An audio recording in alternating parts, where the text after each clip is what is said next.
Bismillahirrahmanirrahim. Assalamualaikum warahmatullahi wabarakatuh. Waalaikumsalam warahmatullahi wabarakatuh. Selamat pagi anak-anak semua. Pagi, Oke, Pak. Bapak sapa dulu yang ada di kelas ya, di ruang 1. Selamat pagi. Oke, kalau di ruang 1 lagi. Selamat pagi. Oke, baik kita sapa yang ada di rumah ya. Nah, yang ada di rumah, bagaimana kabarnya? Baik, Pak. Baik, Pak. Baik. Baik. Bapak sapa dulu. Selamat pagi. Pagi. Oke. Baik anak-anakku sekalian, sebelum kita mulai, Bapak akan pastikan dulu yang ada di ruang 1, yang ada di sekolah siap untuk menerima pelajaran. Kemudian yang ada di rumah juga siap menerima pelajaran. Kalau yang di sini sudah Bapak lihat, sudah posisinya sudah siap. Kemudian di kelompok 2 juga sudah siap. Bagaimana yang di rumah? Apakah suara Bapak sudah terdengar? Terdengar, Pak. Terdengar jelas ya. Oke, gambar Bapak bisa dilihat dari rumah? Videonya sudah jelas? Atau masih terputus-putus? Jelas, Pak. Oh, sudah jelas. Baik, kalau sudah jelas, alhamdulillah. Yang di rumah boleh siap tegak saja, duduk manis tegak. Kemudian yang di sekolah silakan berdiri. Untuk hari ini doa dan ikrar akan dipimpin oleh Alvina Zahra yang sedang ada di rumah. Silakan. Assalamualaikum warahmatullahi wabarakatuh. Waalaikumsalam warahmatullahi wabarakatuh. Bismillahirrahmanirrahim. Bismillahirrahmanirrahim. Dengan nama Allah yang Maha Pengasih lagi Maha Penyayang. Dengan nama Allah yang Maha Pengasih lagi Maha Penyayang. Asyhadu. Baik, terima kasih Alvina Zahra yang sudah memimpin ikrar dan doa untuk hari ini. Silakan yang ada di ruangan boleh duduk kembali. Anak-anakku sekalian, seperti biasa sebelum memulai pelajaran akan Bapak absensi terlebih dahulu ya. Untuk klik absensinya akan Bapak kirimkan di chat room ya untuk yang di rumah. Kemudian untuk yang di sekolah akan Bapak absen satu persatu ya. Di sini. Madia, Dita, Marsha, Bintang. Kemudian terakhir Zarfa dan Astri. Oke, terima kasih. Ini absen dari 19 sampai 36. Sebagaimana kita masih PPKM darurat ya. Sekolah hanya bisa setengahnya, maksimal 18 orang. Yang di sekolah seperti biasa ya, jangan lupa untuk memakai maskernya dengan benar. Hidung tertutup, mulut tertutup. Kemudian jika kalian nanti menyentuh barang-barang, jangan lupa memakai hand sanitizer. Di sini Bapak sudah menyediakan hand sanitizer, meskipun di meja kalian sudah tersedia masing-masing ya. Alhamdulillah Bapak bersyukur ya, kalian sudah taat pada protokol kesehatan sesuai dengan anjuran Kementerian Kesehatan. Oke. Pertama, jika Bapak bilang hai, kalian jawabnya halo ya. Kemudian sebaliknya, ketika Bapak bilang halo, kalian bilang hai. Siap? Halo. Hai. Hai. Ini adalah ketika Bapak bilang Pancasila, kalian jawab 5. Ketika bilang Dasasila, jawab 10 ya. Jadi gerakan tangan dan diucapkan berapanya. Pancasila, Dasasila, 10. Oke, kelompok 1, kelompok 2, maaf. Kelompok 2 yang mana? Yang ini. Kelompok 2 yang ini ya, yang kelompok 2 dulu. Pancasila, Dasasila, kelompok 3. Dasasila, Pancasila. Oke, tepuk tangan buat kita semua. Sebelum kita masuk ke pembelajaran inti, Bapak akan kirimkan dulu link untuk mengerjakan. Yang membawa HP boleh pakai HP, yang bawa laptop atau iPad boleh pakai iPad-nya ya. Silakan dibuka. Untuk linknya Bapak kirimkan di chat ya. Sebentar. Ini pretest, kalian kerjakan, waktunya 5 menit.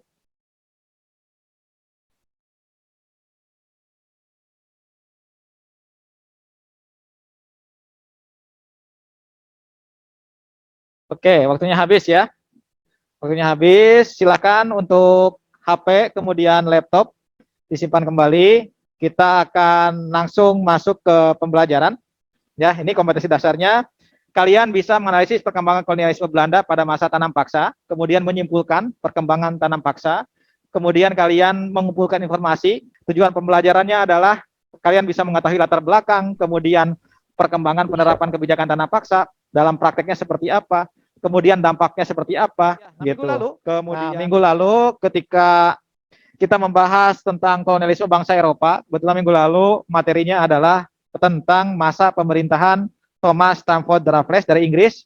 Ada yang masih ingat bagaimana Raffles itu dia mengeluarkan kebijakan sewa tanah. Kemudian ada lagi karya yang monumental yang sampai sekarang masih bisa dinikmati dan dirasakan. Jadi itu karya fenomena dari Thomas Stamford Raffles. Tetapi ya, masa kekuasaan Inggris di bawah Thomas Stamford Raffles ini cuma sebentar. Prancis itu gagal menyerangnya, akhirnya Belanda menjadi negara yang merdeka kembali di Eropa sana. Kemudian wilayah yang semula dikuasai Inggris dikembalikan lagi kepada Belanda melalui satu konvensi, namanya Konvensi London. Nah, Belanda itu berkuasa kembali tetapi mempunyai kelemahan. Nah, kelemahannya luar biasa di sini nih.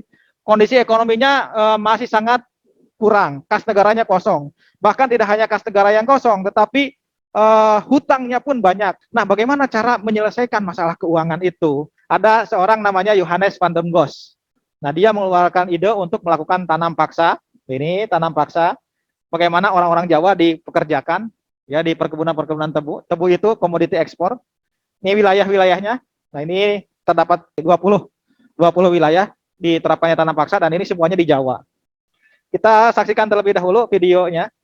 Ya, ini untuk bahan kalian. Kalau misalkan kalian mau catat juga boleh.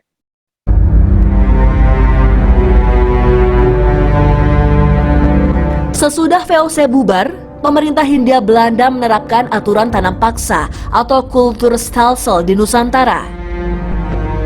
Tanam paksa mewajibkan seluruh wilayah pertanian wajib ditanami tanaman komoditi ekspor dan hasilnya diserahkan kepada pemerintahan Belanda. Wilayah yang digunakan untuk praktik Kulturstelsel pun tetap dikenakan pajak. Sementara warga yang tidak memiliki lahan pertanian wajib bekerja selama setahun penuh di lahan pertanian dan perkebunan pemerintah.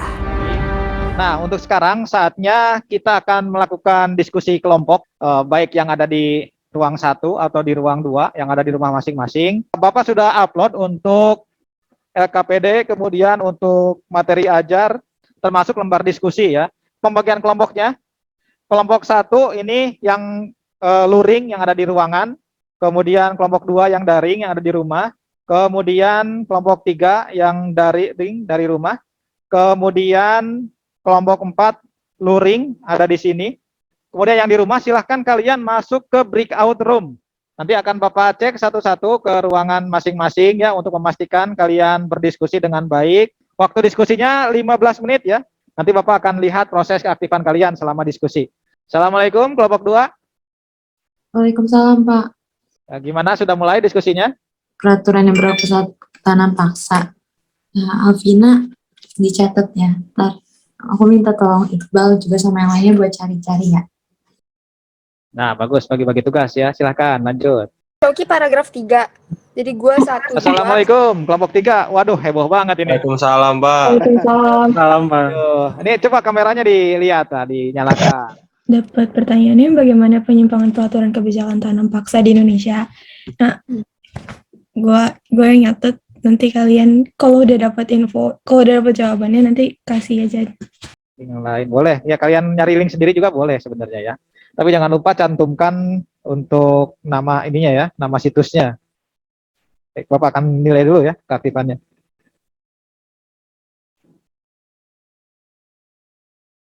Ini bisa pakai buku Reclave juga nih.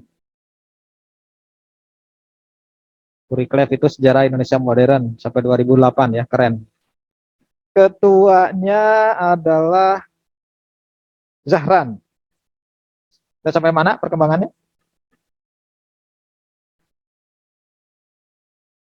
Oke. Tadi yang nyari sumber siapa aja? Bareng-bareng semuanya ya. Yang nulis tadi? Janeta. Janeta nulis. Bareng-bareng semuanya ya. Oke. Ada kesulitan dengan nyari sumber? Semua ya. Baik, terima kasih ya anak-anakku sekalian yang ada di rumah ya. Sudah kembali lagi ke main room. Silakan diaktifkan kameranya semua. Kita akan mulai presentasi. Saya Naila Zahra sebagai perwakilan untuk kelompok 1.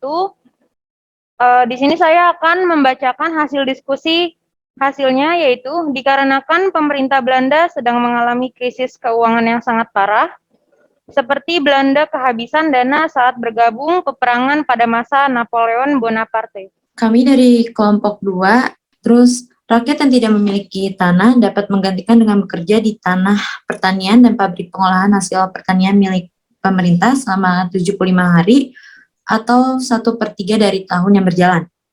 Ketiga, pembebasan tanah untuk tanam paksa. Saya dari perwakilan dari kelompok 3 akan mempresentasikan hasil diskusi kami. Pelaksanaan tanam paksa ini banyak menyimpang dari peraturan-peraturannya. Yang pertama, tanah yang digunakan untuk tanam paksa sepertiga bahkan setengah dari tanah yang subur, di mana seharusnya sebagian tanahnya atau 1/5 itu yang dipakai untuk tanam paksa ini. Terus yang kedua, petani masih diharuskan membayar pajak. Untuk hasil diskusi dari kelompok kami, yaitu kelompok 4, bahwa apa saja dampak dari penerapan kebijakan tanam paksa di Indonesia. Dampak ini mempunyai ada positif dan negatif dari berbagai pihak yang terlibat. Dampak bagi Belanda adalah dia dapat mengatasi kesulitan keuangannya, yang seperti kita ketahui setelah dia merdeka lagi, dia bebas lagi dari perang konvensi London, dia mengalami kesulitan keuangan. Tapi karena kebijakan dari kultur Selatan ini dapat diatasinya. Dan dia juga dapat melunasi uang utangnya yang terus tinggal dari zaman VOC juga. Saya Marsha Zalfa dari kelompok 1 ingin bertanya kepada kelompok 3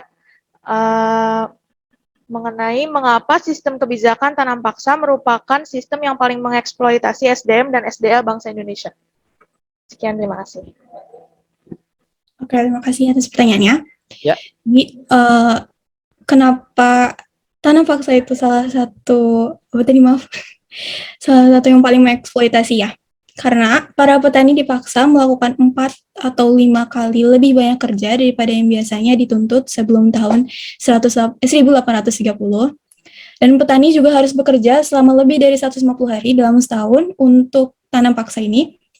Pembayaran yang diterima juga sangat-sangat kecil dan mereka juga dibebani dengan pajak yang tinggi. Jadi nggak imbang. Terakhir sebelum ditutup, Bapak pengen satu orang ya memberikan refleksi jalannya kegiatan pembelajaran hari ini, kesulitannya mungkin, kemudian senangnya bagaimana, apa saja yang bisa didapatkan dari kegiatan ini ya. Mungkin dari refleksi dari saya sendiri tentang pengalaman dari pembelajaran hybrid ini, merupakan pengalaman yang tentunya menarik, dan ini merupakan suatu solusi yang bagus dari kita yang sudah penuh, yang sudah penat untuk belajar di rumah. Insya Allah minggu depan kita akan bahas materi tentang politik pintu terbuka. Jadi tanam paksa akan berlangsung 1830 sampai 1870. Nah, 1870 sampai 1900 itu ada namanya politik pintu terbuka, di mana swasta, modal-modal swasta itu boleh masuk ke kita. Sebelum ditutup, doa dan tutup, ada post test ya untuk kalian kerjakan. Nanti kalian tadi di pretest nilainya seperti apa. Nanti kita lihat, kemudian post test setelah menerima pembelajaran, kemudian setelah berdiskusi apakah ada perkembangan atau tidak. Bapak akan kirimkan untuk link post testnya. Oke, waktunya habis ya. Baik, anak-anakku sekalian, alhamdulillah pembelajaran hari ini telah terlaksana dengan baik ya. Sebagai bahan refleksi kita ya, ada 2 hal penting yang harus kita pahami, bahwa kekayaan alam kita, Indonesia sangat kaya ya. Itu merupakan anugerah dari Allah Subhanahu wa Ta'ala. Harus kita syukuri bahwa itu adalah pemberian dan karunia dari Allah Subhanahu wa Ta'ala. Kita syukuri. Maka jangan lupa kita harus senantiasa beribadah kepada Allah Subhanahu wa Ta'ala. Kemudian yang kedua, karena itu semua kekayaan alam Indonesia itu adalah titipan dari Allah kepada kita untuk kita jaga. Makanya kita harus bertanggung jawab ya. Poin pentingnya bertanggung jawab terhadap apa yang telah Allah anugerahkan. Kepada yang di rumah, mungkin Kalila Dika bisa menutup dengan doa dan hamdalah. Baik, sebelum kita akhiri pembelajaran pada hari ini, alangkah baiknya kita semua menutup baca hamdalah dan bersama-sama membaca doa kafaratul majlis. Alhamdulillahirrabbilalamin. Subhanakallahumma wa bihamdika asyhadu an la ilaha illa anta astaghfiruka wa atubu ilaihi. Sekian, Assalamualaikum warahmatullahi wabarakatuh.